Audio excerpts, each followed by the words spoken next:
We're not even at the halfway point of the 2014 session, but already it's looking like a very good year for the New Hampshire Coalition Against Domestic and Sexual Violence. There have been a number of bills they've been very successful with getting through either the House or the Senate that really stand a very good chance of happening this year. Some of them have a pretty emotional tales to tell, certainly. Joshua's Law, which would essentially have New Hampshire join the majority of states that have their own statute on domestic violence. Right now, domestic violence is really charged as a simple assault.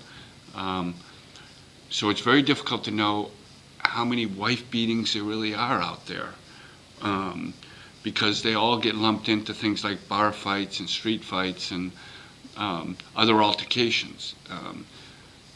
This is called Joshua's Law because it would be named for Joshua, a young boy from Amherst who was tragically killed by his father, his estranged father, who was visiting during a child visitation event at the Manchester YMCA.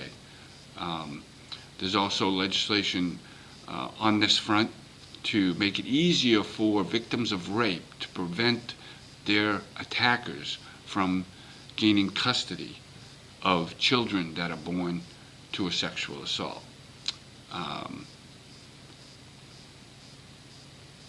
Maybe it's hard for folks out there watching this to believe that rapists can actually obtain custody of children, but it is possible. It has happened before, and this bill would make it easier for victims to prevent that from happening.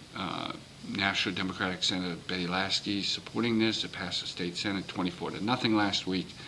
There's no doubt in my mind the House is going to follow suit at some point and make that law as well. We also have an effort to strengthen the human trafficking law we have in this state, to expand the penalties regarding that, and better equip law enforcement to go after folks who are trafficking, largely in children, for sexual acts. As I say, the 2014 session has a long way to go, but it's looking like a very good year for people who oppose domestic and sexual violence.